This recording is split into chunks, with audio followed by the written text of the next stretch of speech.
What's up, guys? By the title of the video, you can tell we're going to be doing the Viper cut on the front end of the 4Runner today. So, I've never done this before. I'm quite nervous, actually, to be cutting into basically a brand new bumper. This 4Runner is only a year old.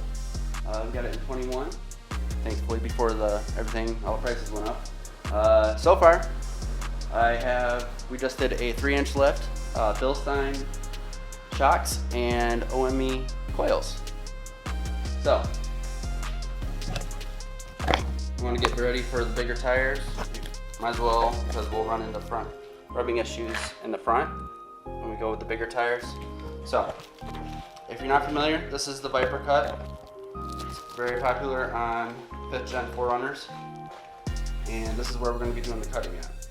So everything below the blue line is going to be gone. So, I'm pretty excited. This is a pretty inexpensive project if you want to do it yourself. Follow along, and I don't know, this is my first time. I'm nervous. I might mess it up. Who knows?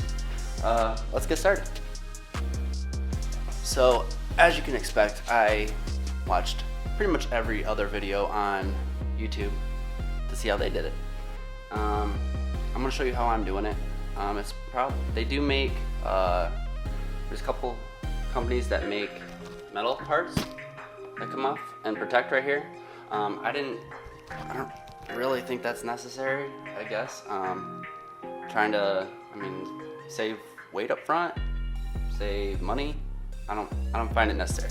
It is a little bit cleaner of a look, but if I wanted to add those in the future, I think I still could pretty easily. But I'm gonna show you real quick how I taped it up, and then we're gonna get cutting on it. So, 1-inch painter's tape. I use this as a reference, this body line. Just follow it right from the bottom of it. And then up here, I kind of bent it upwards, and then you measure 3 inches from the top right here. About ½ an inch below that bolt there. So we still have attaches to the bumper right there. But these, we're gonna have to take these off, these 2 bolts. And then there's one underneath. We're gonna take that one off. And then we're gonna leave this one. So then the bumper still has a spot to attach to. And down here, there we go. Down here, I drew a vertical line. I did a vertical tape 2 inches from this part of the bumper. And then we're just gonna cut straight from that bolt. And then right here, you could just straight, cut it right off like that. I chose to round it off. I just used like a washer. Anything circular, you can use to just do that. But that's it. Alright, let's get cutting. Alright, I'm just going to use a standard Dremel. Got the regular cutoff wheels with them. I'm going to do a light pass, and then I'll probably go in deeper. These 2 bolts, not really sure what the actual size is, but a large Phillips took them off pretty easily. That's it.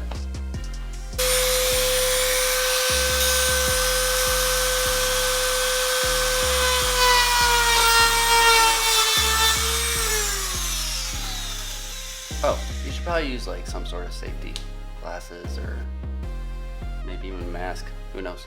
But just follow your heart, and it's your life, your body, so do what you want.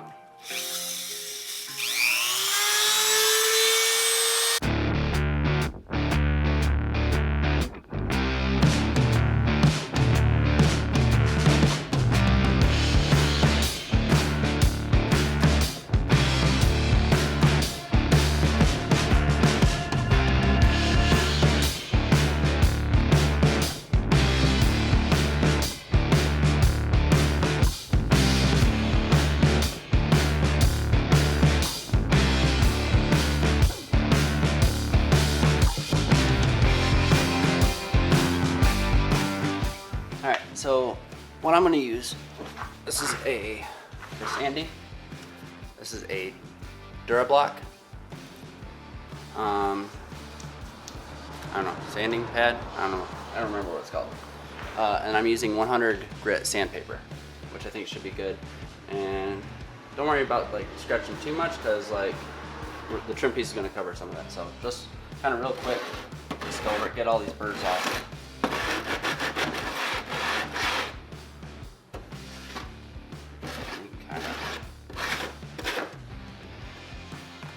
Alright, so we have all the trimming done, and now we're just gonna do the black trim that goes around it, clean it up a little bit. I went with this Cowles truck SUV edge trim.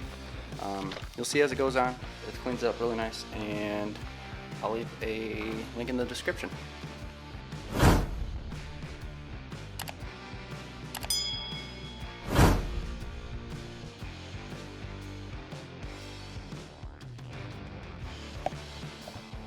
So one of the things about the other like YouTube videos covering this, the Viper cut, not everyone addresses how they took care of the wheel liner, and honestly that's the biggest part of the job.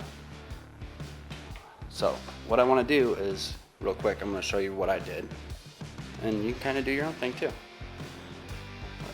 Okay. Okay, driver's side. The wheel liner, what I did was I split it in two right here, and then I zip tied it up there against the housing, the fog light housing.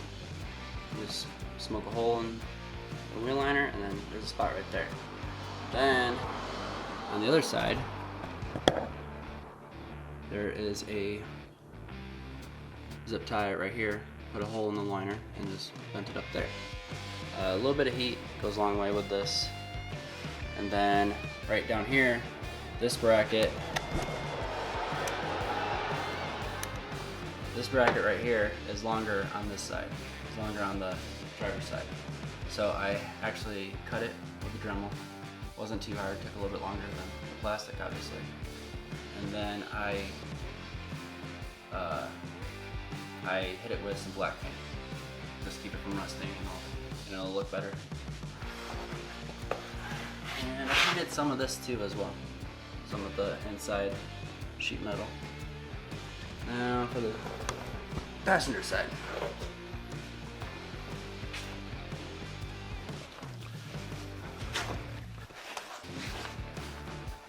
Passenger side, it's similar but not the same.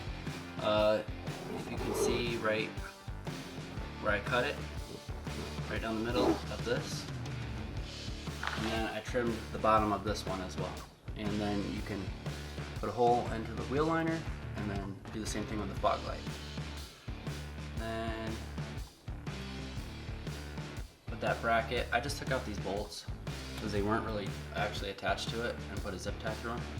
And that actually secures it much better. And then the last thing I did was I put some black paint, because mine's white, and this will all stick out.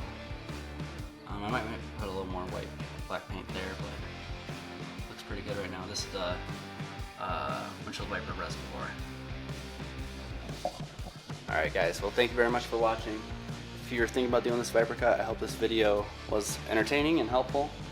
But I'll catch you next time. Look forward to more 4Runner videos and more videos on the FRS. Later. Because I do what I do, go on and hate me, 'cause I got nothing to prove.